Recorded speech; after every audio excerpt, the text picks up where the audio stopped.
If you feel like people annoy you, piss you off, frustrate you, and irritate you way more than you would like to be, and you just feel like everything is a trigger, then this video is for you. Maybe people give you a hard time. They tell you things shouldn't bother you so much. Either it's bothering you or people are giving you feedback about it. But either way, it's never a great feeling to feel kind of suddenly consumed by someone else's behavior, what they're saying, thinking, doing. And all of that is really a derailment from the path that makes us content, happy, clear, and calm. However, everybody, especially this time of year, tends to feel easily upset and activated by family, by people close to us, even by people driving on the street. So let me tell you the truth about staying unbothered that almost no one talks about, which is really that we don't become untriggered by controlling other people or avoiding things that might be activating. We become untriggered by understanding our own internal system so well that someone else's behavior loses the power to hijack our peace. Being unbothered is not numbness. It's definitely not apathy, and it's not a pretending you're above everything either. It really is emotional maturity, and it's a learned skill. So today I'm going to show you how to build that. When you find yourself getting easily activated by what other people say, do, how they ignore you, what they imply, what they fail to acknowledge, you're not broken, you're just human. And humans have nervous systems that react really quickly. So here's the empowering part of this. Most of our triggers come from two predictable roots. And once we understand them, we gain an incredible ability to stay grounded, steady, and present, even when someone else is chaotic, insensitive, or projecting their own stuff onto us. So let's break down the psychology of staying truly unbothered. One of the most uncomfortable truths is this: we get the most bothered by qualities we've disowned or denied in ourselves.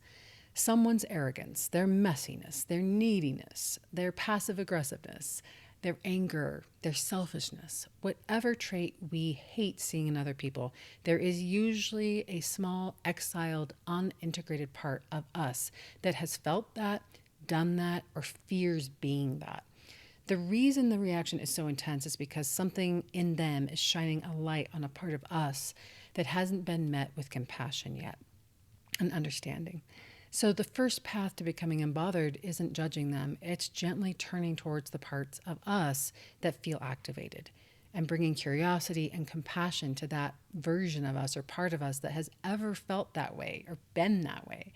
The moment that we include that part instead of rejecting it, the trigger softens, and that is shadow integration in real time. That's what that looks like. The second most common reason that we get triggered or activated is that we tell a story and we believe it. So the story would be something like, they don't like me. They must disapprove of me. They must think badly of me.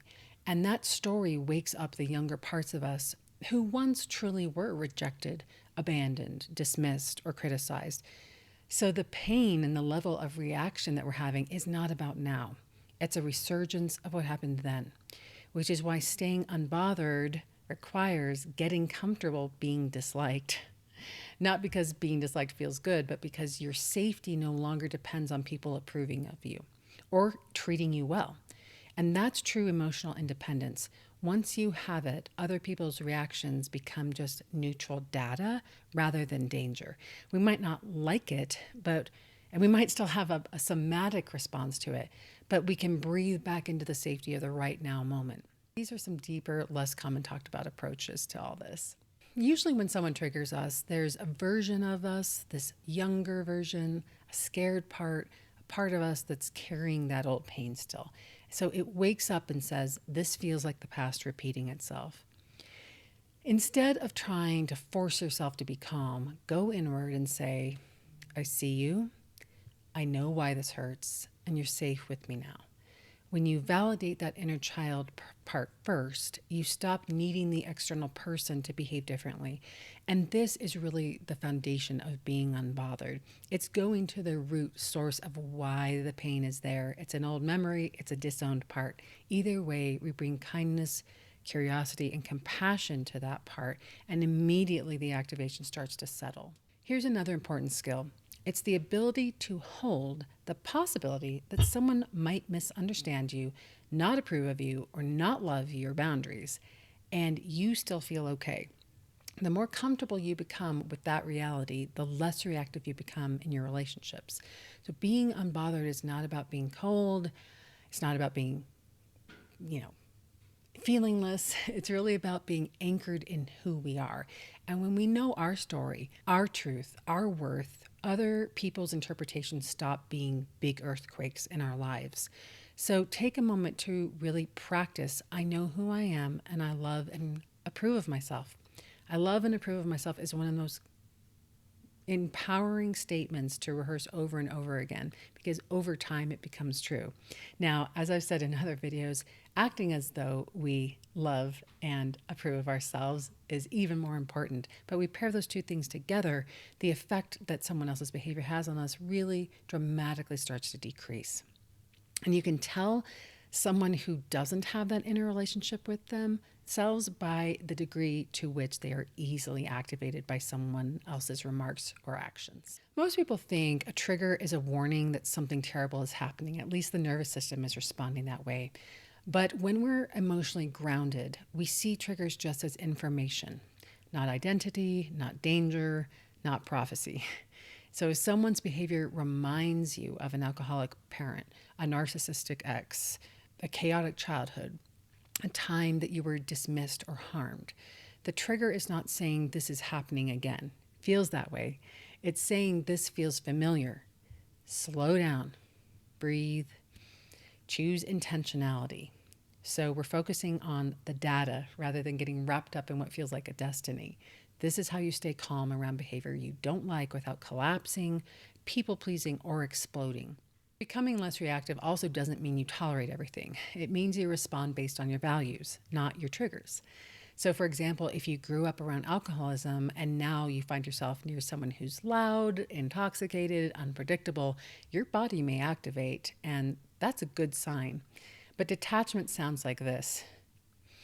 Okay, the sensation is meaningful data. Something's here. I get to choose what environment I want to be in. I don't need to change or fix them. I just need to move myself to where I feel safe and aligned. So that takes the drama, the moralizing, and the internal war out of it and focuses simply on self-honoring action. This is emotional adulthood. Easier said than done, but it can be. When we stop taking everything personally because we meet the inner child needs within, when we meet our own wounds with compassion, when we accept our shadow instead of rejecting it, and when we trust ourselves to act on the data that our body is giving you, we become naturally, effortlessly unbothered. Not because we shut down emotionally, but because we finally have created a safe place inside ourselves. And once we have that, other people's behavior stops being a threat and becomes just background noise, a signal, a clue, information, rather than a trigger. I hope that this has been helpful to you. Please let me know, out of all these strategies, what has worked or not worked for you? How do you cope with being bothered or feeling triggered? Thank you so much for liking, sharing, hyping up the video, subscribing. I really appreciate every single subscribe. It really means a lot to me. And until next time, may you be safe, may you be well, may you be healthy, and may you be at peace. Bye for now.